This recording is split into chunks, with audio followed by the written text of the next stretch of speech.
Willis's watchdogs on the prowl tonight, and they are barking mad over the state of the stock market and our 401ks. Ouch. The Dow closing down today at a new low for 2010. This after breaking a streak of 4 quarterly gains yesterday. The Dow dropped 9% in the second quarter.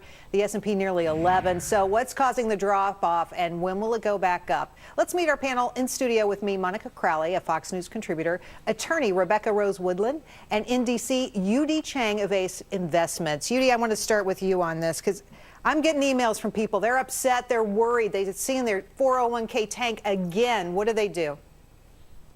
Well, it's pretty tough right now. I think if you look at it, it's basically the tale of two cities, Jerry. You do have a lot of concerns. However, on the other hand, you look at the fundamentals, the underlying is still okay. So I think what do? You can't really just sit there, long-term invest, buy and hold anymore. You really have to practice the golden rule of investing. You really have to buy dips these days, sell rallies, and rotate yourselves in and out of various sectors. That's wow, it sounds complicated, but I know you have more good advice on that. But let's go to Monica for a second. This is bad news for the Obama administration. Nobody likes to see the market tank like this. Right, and after all, we've had a couple of months where we really have had some substantial gains. So people kept pointing to the market like this is a good leading indicator. There's some positive signs out there. Investors are coming back.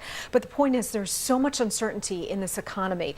January 1st, the tax man cometh. The Bush tax cuts expire. You're going to get a whole slew of new taxes on capital gains and dividends and investments. And then, of course, all of the new taxes related to Obamacare. All of that's going to kick in the next 6 months or so. And I think investors are very wary about that.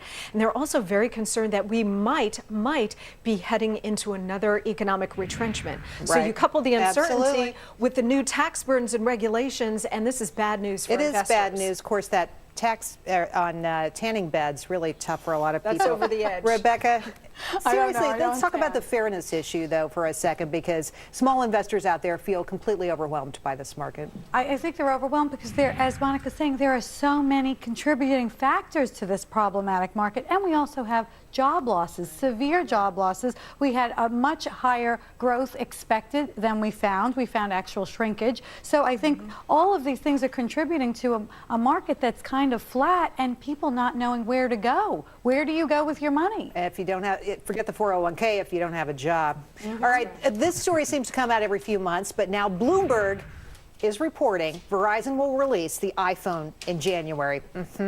Bloomberg is sourcing two people.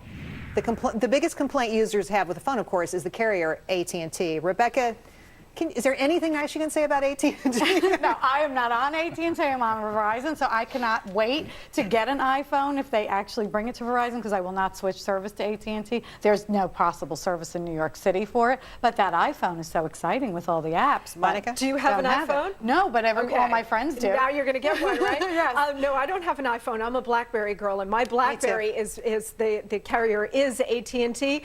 Generally speaking, very good for BlackBerry services. I've had issues on my cell phone with Verizon, so everybody has a different I think experience. This is sort of a wash all around. Yudi, what do you make of it? Well, I like it. I think it's a great thing. I have both the BlackBerry on Verizon and the iPhone, of course, on AT&T. I think AT&T, like you said, what can we say? I think this is a great thing. I've projected to come out. It's going to be good for the iPhone, for the Apple. It's going to be good for Verizon. I love it personally. But Yudi, come on. We hear this rumor once a year. Does anybody believe it? I mean, is this like Verizon folks on the phone to reporters saying, yeah, we're coming. You know what? I think personally this time's for real, because I recently just got an iPad, right? So I have it, I love it. So my concern with iPad is that, God, I wish it's a phone. But on the other hand, my complaint with iPhone is that I wish I have real service. So if they don't combine iPhone onto the so-called good service, Verizon, you know what? I'm just going to stay with iPad and maybe get my Verizon. So I think all right, we got to go on to the next story now. Washington, listen up. Paris has the right idea. Yeah, you heard me. President Nicolas Sarkozy is calling on politicians to end taxpayer-funded treats, such as private jets and Cuban cigars. He's even cutting the use of luxury hotels and the photocopier. Monica, you can cut do you the like that? luxury- You like our little picture there? That's So very cute, yes. No, I love the idea of austerity measures. Europe definitely needs it. A lot of these socialist governments have been on this Keynesian spending spree for decades now. They can cut everything except just not the unlimited Xerox. That is a bridge too far, Jerry. That's a bridge too You draw far. the line there. Okay. The comparison between overuse of the photocopy machine and ordering private jets to go to vacation is a bit extreme. And the cigars are come from on. Cuba. What do you make of this? Well, I like it, but I especially like the fact that he announced it over at his summer vacation home in Versailles. I mean, basically. You're good. You're think it's- good. I know think why it's we the first invited step. you now. Yeah. Exactly. No, I think it's a good first step, but I think the problem itself is with the budget. You know, it's kind of interesting. You look at the U.S. budget, right? This government watchdog group says that, well, maybe on their book, there's about, what, $16.5 billion of waste. But wait a minute, our budget is about $3.55 trillion. So the problem is not with that. The problem is with our budget. We have to practice some fiscal responsibility. That's the key. Nobody knows how to do that. All right, well, let's go to the next story. Finally, I think this next woman has maybe seen Twilight one too many times. She is claiming she crashed her SUV because she was scared of a vampire. Troopers say she wasn't drunk, but may not have taken certain medications that day. Rebecca, you're the attorney here. Come on. Yes. Well, you know, luckily she didn't hurt anyone else when she apparently saw the vampire in front of her and put the car in reverse and reversed into a canal. She didn't hurt anyone, thank God. But a vampire appearing and disappearing, fascinating. How many have you seen? None. But I'm waiting. I'm waiting. Maybe someone will come. Remember that great movie with George Hamilton? Maybe it's like that. No, you've heard of the Twinkie defense. Now we've got the vampire defense. I want to know what's next. Sasquatch?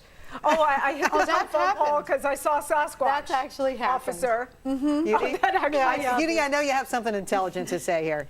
Have you seen a vampire, by the way? No. No, okay. Yeah? Checking. You're a player, I don't baby. know about that. Yeah, maybe after yesterday, maybe after your salmon vodka, maybe I seen some vampires. He follows the show. All right. Well, you know, maybe werewolves. You know, we didn't consider werewolves in this whole conversation. What do you think, Rebecca? Maybe... Oh, well, you know, if a vampire is appearing before this woman, possibly a werewolf is coming to her house next. I think the next time you get pulled over for speeding, you should try to pull the tooth fairy defense. You know, the tooth fairy, I saw the tooth fairy in the back seat. I hit the gas. I don't know what happened. I got nervous. what it's kinda- defense do you use besides your fake teeth? You know, it's kind of interesting. I'm a very analytical person, right? So according to my model, I think she better blame on Toyota or President Bush. That would probably work better more than just a vampire. Good one, Yudi. Well, That's yeah. good. Awesome job, Yeah. everybody. Awesome job. Thanks, Monica, Rebecca, and Judy. Let's have them on every day. Okay. Yesterday's